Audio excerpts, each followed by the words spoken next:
श्री शिवाय नमस्तुभ्यम। हम सबको पता है कि आज है 14 अगस्त यानी कि हल षष्ठी व्रत का बहुत ही पावन सा दिन। और आज के दिन हम सभी को अपने घर पे एक छोटा सा दीपक लगाना है जिससे हम अपनी फैमिली को बहुत सारी खुशियाँ दे पाएँ। ज़रूरी नहीं है कि आप व्रत हो तो ही उपाय कर सकते हो, नहीं, आप व्रत नहीं हो तो भी उपाय कर सकते हो, और व्रत हो तब तो उपाय आपको करना ही करना, ठीक है ना। ध्यान रखिएगा, इस उपाय को सुबह के टाइम आपको नहीं करना है, बल्कि कब करना है, शाम के टाइम पे प्रदोष काल के बाद में ही इस उपाय को करना, ठीक है ना। समझने की कोशिश करते हैं। स्क्रीन पे आप लोग को एक दीपक दिखाई दे रहा है। हमें दीपक के साथ एक और चीज चाहिए जिसे हम लोग क्या बोलते हैं, पत्ता लेना है, ठीक। आपको पता है हल षष्ठी के दिन हमें कौन से पत्ते की पूजन करनी चाहिए, बताओ जल्दी से। एक पत्ता होता है जिसे हम महुआ का पत्ता बोलते हैं, ठीक है ना। हमारे यहाँ तो महुआ ही बोला जाता है, आपके यहाँ पता ही नहीं क्या बोला जाता है। मैंने आपको कल की वीडियो में बताया था, वो पत्ते को दिखाया भी था। अगर मान लेते हैं कि महुए का पत्ता आपको नहीं मिल पाता है तो आपके घर के अंदर लगा हुआ कोई भी वृक्ष का पत्ता, ध्यान से सुनिएगा, आपके घर के अंदर लगा हुआ कोई भी वृक्ष का पत्ता आपको लेना है। ध्यान रखिएगा, तुलसी माता का पत्ता मत लेना, बाकी कोई सा भी पत्ता आप ले सकते हो, ठीक है ना। चाहे वो किसी भी फूल पत्ती का हो, इसमें कोई दिक्कत नहीं है, बट ले लेना, ठीक। पत्ता ले लिया आप लोगों ने। अब बारी आती है कि इस दीपक के अंदर हमें डालना क्या है और दीपक के नीचे क्या रखना है, दीपक को लगाना कहाँ पे। सबसे पहले बता दूं, ये जो दिया हमें लगाना है, यह दीपक चौमुखी बत्ती लगने वाली है, क्योंकि जब कोई विशेष तिथि आती है व्रत त्योहार की तो हम सभी को कौन सी बत्ती लगानी होती है, चौमुखी। तो जैसे यहाँ पर ऐसे लगा है, आपको भी एज सच ऐसे ही बत्ती को लगाना है, ठीक है ना। अब आप इस दीपक को उठाइएगा और लेके कहाँ पे जाएंगे, तुलसी माता के वृक्ष के नीचे जाना है। घर में खुशियाँ चाहिए, तुलसी माता का पौधा आपके घर में होना ही होना चाहिए। नज़र टोने टोटके से बचना है, तुलसी माता का पौधा घर में होना ही होना चाहिए, ठीक है ना। तो आपको क्या करना है, तुलसी माता के जो पौधा है इनकी हल्की सी दूरी पे जो भी पत्ता आपने लिया है, वो कोई सा भी पत्ता हो सकता है, ठीक है ना। मैं ऐसे नॉर्मल कोई भी पत्ता बना रहा हूँ, ठीक। पत्ता बना दिया। अब पत्ते के नीचे जो लाल चावल आज हम लोग इस्तेमाल करते हैं ना, बहुत ज़्यादा नहीं, थोड़ा सा 2-4 दाने लाल चावल के ऐसे पत्ते के ऊपर रखना। और फिर क्या करना है, इस पत्ते के ऊपर, लाल चावल के ऊपर क्या करना है, जो मैंने आप लोग को दीपक दिखाया उस दीपक को लगाना। ध्यान रखिएगा, दीपक कौन सा लगेगा, चौमुखी बत्ती का।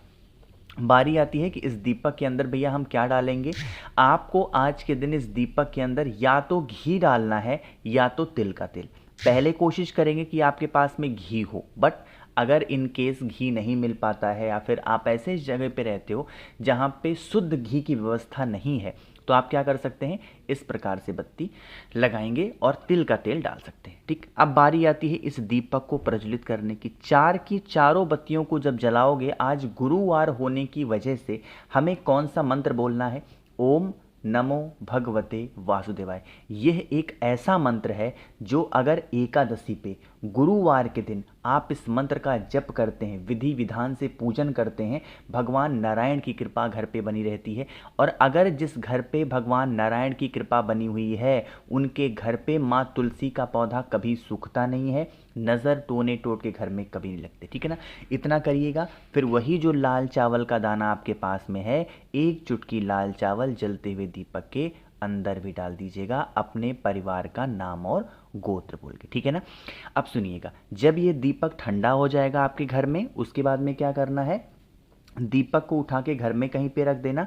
जो ये पत्ता है, ये जो चावल का दाना है, इसे संभाल के अपने घर पे रख देना। जब कभी भी 1 2 4 10 दिन में आप कभी भी किसी भी नदी के पास जाना तो इस पत्ते का प्रवाह कर देना उस नदी में। नहीं है नदी, तालाब, सरोवर, कुआं, बावड़ी, तो पीपल पेड़ के नीचे रख के चले आना, ठीक है ना। करिएगा ज़रूर सभी लोग इस उपाय को, ये बहुत स्पेशल और बहुत ही प्यारा सा उपाय था। तो पहला उपाय क्लियर हुआ है। आज के दिन करने वाले हम लोग दूसरे उपाय की बातें कर लेते हैं, जो कि आज हमें करना है बेलपत्र और पीले चंदन के साथ में। जैसे आज के टाइम पे अक्सर ऐसा देखा गया है कि मेरी बहुत सारी बहनें हैं और बहुत सारे भाई लोग हैं जो व्रत रखते हैं, उपवास रहते हैं। किस लिए व्रत रहते हो, कि हमारी मनोकामना पूरी हो, हमारी इच्छा पूरी हो, हमारे घर परिवार में खुशियाँ बनी रहे। इसके लिए आपको एक बेलपत्र लेना है। क्या लेना है, बेलपत्र, बहुत ही प्यारी सी सुंदर सी। आज गुरुवार होने की वजह से हम क्या ले रहे हैं, पीला चंदन ले रहे हैं, ठीक है ना। अब इस पीले चंदन का इस्तेमाल कैसे करना है, ध्यान से सुनिएगा। जो पीला चंदन आपके पास में है ना, उस पीले चंदन को बेल पत्र पे 3 बिंदियां लगानी है। 3 क्यों लगाएंगे, पता आपको लगानी है जैसे मैं लगा रहा हूँ। 1 बिंदी ऊपर लगा दिया और 2 बिंदियां छोटी छोटी नीचे लगा दिया। अच्छा, आपको पता है कि आज के इस दिन पे हम 3 ही बिंदी क्यों लगा रहे हैं? हम 4 भी लगा सकते थे, हम 5 भी लगा सकते थे, हम 7, 11 भी लगा सकते थे। 3 ही क्यों लगाया? 3 पत्ते हैं इसलिए 3 नहीं लगाया। आज के इस दिन को 3 छठी के नाम से भी जाना जाता है। क्या जाना जाता है? 3 छठी के नाम से भी जाना जाता है। इसीलिए मनोकामना पूर्ति के लिए हम बेल पत्र पर 3 बिंदियां ही लगा रहे हैं। इतनी बातें क्लियर है ना? अब आप क्या कर रहे हैं, इस बेल पत्र को उठाइएगा और उसके बाद में तांबे का लोटा लीजिएगा, जल भरिएगा और जल के अंदर गंगा जल डालेंगे। ठीक है ना? जब कोई विशेष तिथि आती है हम क्या डालते हैं? गंगा जल डालते हैं। फिर पहुंच जाना महादेव के शिवलिंग के पास में। इस उपाय का नियम थोड़ा सा अलग है। हम लोग नॉर्मल डेज में जब उपाय करते हैं तो क्या करते हैं, पहले उपाय कर लेते हैं और बाद में जल चढ़ाते हैं। बट आज के इस उपाय में हमें क्या करना है, पहले आपको जल चढ़ाना है। लेकिन जल चढ़ाने का भी नियम थोड़ा सा डिफरेंट होगा। नॉर्मली जब हम जल चढ़ाते हैं तो ऐसे उठाया और महादेव के शिवलिंग के ऊपर जल चढ़ा दिया। बट जो हल छठी का दिन होता है उसमें जल चढ़ाने की जो विधि होती है वो चेंज होती है। कैसे? जल चढ़ाना चाहिए हमेशा लोटे का जो मुख हो अपनी तरफ करके। इससे पहले ही मैंने वीडियो में एक उपाय बताया था, आपको ध्यान होगा। तो क्या करना है, जल को कैसे चढ़ाना है, लोटे का मुख आपको अपनी तरफ करते हुए जल को चढ़ाना है। क्यों? क्योंकि हम यह उपाय अपनी मनोकामना के लिए कर रहे हैं, अपनी इच्छा के लिए कर रहे हैं। तो जल का मुख किसके लिए तरफ होगा? अपनी तरफ होगा। अब यहां पर बेलपत्र चढ़ाने की भी जो विधि होगी वो चेंज होगी। कैसे? हम लोग जब बेलपत्र समर्पित करते हैं तो डंडी रखते हैं माता अशोक सुंदरी की तरफ और पत्ती का पोर्शन अपनी तरफ। लेकिन आज के इस दिन पे अवधूत रूप महादेव का स्मरण करना है। दोबारा बोल रहा हूं, कौन सा रूप? अवधूत रूप महादेव का स्मरण करेंगे, डंडी रखेंगे अपनी तरफ और पत्ती रखेंगे माता अशोक सुंदरी की तरफ। इस प्रकार से वो 3 बिंदी वाली बेल पत्र महादेव के शिवलिंग के ऊपर आपको समर्पित करनी है। ठीक है ना? करिएगा ज़रूर। 2 उपाय हमने समझ लिए हैं। आगे बढ़ते हैं तीसरे उपाय की तरफ, जो कि हम सभी को गुरुवार के दिन ज़रूर करना चाहिए। साथ ही साथ आज हल छठ का दिन है तो करना तो ज़रूर है। अच्छा, एक बात बता दूं आपको, हल छठ को हल छठी क्यों बोलते हैं पता है?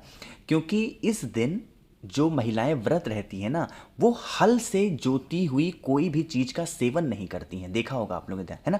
इसीलिए आज के दिन गाय के दूध का महत्व नहीं होता है। किसका होता है? भैंस के दूध का महत्व होता है। क्योंकि बहुत सारे लोग बैल का इस्तेमाल कर लेते हैं ना खेत वगैरह जोतने में। यही रीज़न होता है कि आज के दिन हम गौ माता के दूध का इस्तेमाल नहीं करते हैं बल्कि भैंस का इस्तेमाल करते हैं ना। आपने देखा होगा। चलो, इसकी कहानी बहुत बड़ी है, कभी विस्तार बताऊंगा। अभी उपाय समझते हैं। लेकिन सबसे पहले वीडियो को लाइक कर दीजिए। जिसने अभी तक चैनल को सब्सक्राइब नहीं किया, मेरी आवाज़ आप पहली बार सुन रहे हैं, चैनल को ज़रूर सब्सक्राइब करेंगे। देखो, थोड़ा समझिएगा। यहाँ पर आप लोग को दिखाई दे रहा होगा क्या? चने की दाल। अगर आपके घर में धन संपदा नहीं टिकती, माँ लक्ष्मी का आगमन घर में नहीं है, बहुत कोशिश कर रहे हो, उपाय करते हो, व्रत रहते हो, उपवास करते हो, तो आपको क्या चाहिए होगा? आज के दिन 41 दाने चने की गिनती करनी है। कितने? 41 दाने चने की हमें लेनी होगी। और फिर हम लोगों को इस प्रकार से तांबे का लोटा लेना है, जल भरना है, जल के अंदर हमें गंगा जल डालना है और फिर पहुंच जाना है महादेव की शिवलिंग के पास में। थोड़ा तरीका समझेंगे। जो 41 दाने चने की है ना, जब उसे आप समर्पित करोगे तो भगवान विष्णु, भगवान नारायण, भगवान हरि का ध्यान करते हुए ओम नमो भगवते वासुदेवाय का ध्यान करके 41 चने की दाल महादेव के शिवलिंग के ऊपर चढ़ा के और फिर 1 लोटा जल चढ़ा देना कुंदकेश्वर महादेव के नाम से। करके देखिए इस उपाय को, घर में धन संपदा बरकरार रहेगी। आगे बढ़ते हैं सबसे आखिरी उपाय की तरफ। आज के दिन चौथा उपाय है और ये उपाय हम लोग करेंगे रोग बीमारी के लिए। बहुत ज़्यादा बीमारियां घर में हैं, नहीं छुटकारा मिल पा रहा है तो उपाय को करिएगा। इसके लिए 2 चीज़ें चाहिए। 1 बेलपत्र चाहिए होगा और आप लोगों को दूसरे नंबर पे 5 काली मिर्च चाहिए। बहुत इजी सा ये उपाय है, बहुत आसान सा उपाय है। तांबे का लोटा लीजिएगा, जल भरिएगा। सबसे पहला काम करना है, महादेव के शिवलिंग के पास पहुंच के आपको 1 लोटा जल चढ़ाना है। सबसे पहला काम क्या करेंगे? 1 लोटा देखो, पता है ये वीडियो को इतनी लेट में बना रहा हूँ, इतनी रात में, मेरी आवाज़ से आपको लग रहा होगा इतनी थकान है, बट फिर भी आप लोग के लिए वीडियो बनाना पड़ता है ना। सबसे पहला काम क्या करना है, आप लोग को 1 लोटा जल चढ़ाना है। जल चढ़ाने के बाद में क्या करना है, जो बेलपत्र होगी उसे माता अशोक सुंदरी के स्थान पे समर्पित करना, और वही जो 5 काली मिर्च है उसे बेलपत्र के बड़े वाले पत्ते पे कुंदकेश्वर महादेव का ध्यान करके बीमार व्यक्ति का नाम और गोत्र बोल देना। इससे आपकी फैमिली में, परिवार में कभी कोई बीमार नहीं पड़ेगा। बाकी मैंने कोशिश की है आप सभी को सब कुछ अच्छा बताने की। वीडियो पसंद आई हो तो लाइक करिएगा, कुछ पूछना है नीचे कमेंट सेक्शन में पूछें, और मेरे जितने भी भाई बहन आवाज़ पहली बार सुन रहे हैं चैनल को ज़रूर सब्सक्राइब करेंगे। श्री शिवाय, नमस्तुभ्यम।